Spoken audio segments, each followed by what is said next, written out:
Hello teachers, today I'm going to share with you an amazing story of invention. This is a story about a person called Elias. Elias was an American who lived in Massachusetts. He worked in a textile factory, and seeing the difficulty of stitching clothes with the help of the hand and a needle, he wanted to invent a sewing machine that will make his work and work of others also easier. He kept on trying and trying, but he could not invent a sewing machine. Every night he kept thinking about how to do it, but he did not achieve success. So one day, just like every other day, thinking about how to invent the sewing machine, he went to bed and fell asleep, only to be woken up by a group of savage men. They looked strange and had strange attire.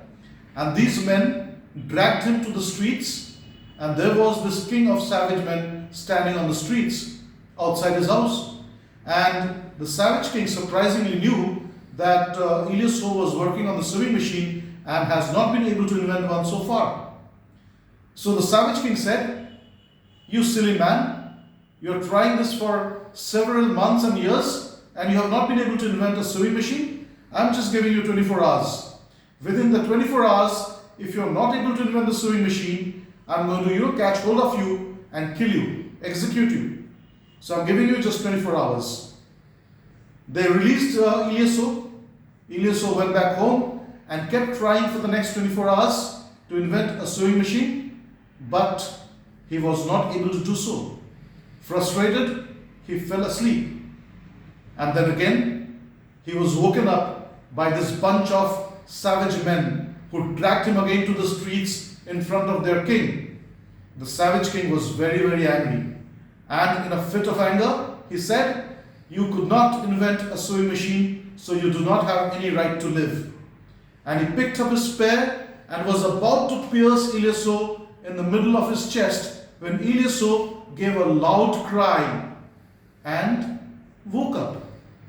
It was just a dream.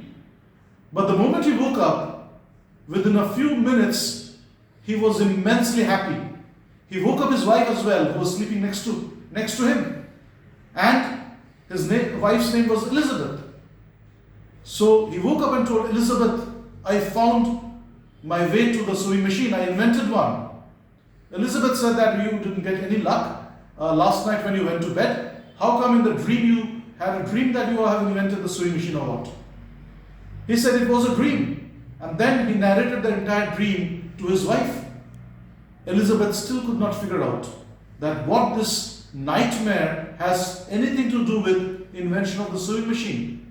So she asked, "Whatever I'm hearing from you, it's nothing but a nightmare. What it has to do with the invention of the sewing machine?" Elias said, "You know, when the savage king was about to pierce me in my chest using that spear, I just covered my face, and through the fingers I could see the spear had a small eye-like opening at its tip. And that gave me the idea that so far I was trying to design a sewing machine with a needle that has an eye at the back of the needle like every other needle. But right now, by seeing this spear in my dream, I could figure out that if I design a sewing machine using a needle which has the eye at the tip, I will be able to do so." And he tried to invent a sewing machine with this different type of needle which had the tip, eye at the tip of the needle, and the rest is history. You can even see and check it out in Google that how the sewing machine was invented. You will get this very story in your Google pages as well. So this is a real story. Now what do we learn from this story is very, very important. Creativity is not considered synonymous with insight. However, insight can certainly result in creative solutions during creative problem solving. Insight inspires creativity, solves vexing problems, and improves our lives. Yet, it often takes years to realize what turns out to be an astoundingly simple answer to a complex problem. When we do experience insight, it feels like a lucky accident, appearing suddenly, out of nowhere, in a flash of revelation, appreciated and celebrated, but rarely understood. How could it take more than 20 years to realize what turned out to be a strikingly simple answer to a profound problem? Even when so much is at stake and the answer is sought with conviction, passion, and dedication. How can it be that many of the greatest insights and ideas throughout history have been discovered in plain sight, right in front of us, where they have been hiding for years? Creative problem solving and analytical problem solving, are they the same or different? It should be noted that insights, while they do suddenly merge into one's stream of consciousness, are preceded by unconscious processing to arrive at the insight.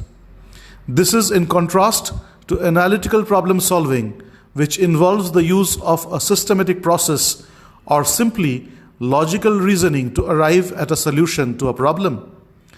It is deliberate and conscious, and often involves the use of some type of strategy which allows the individual to progress incrementally towards a solution.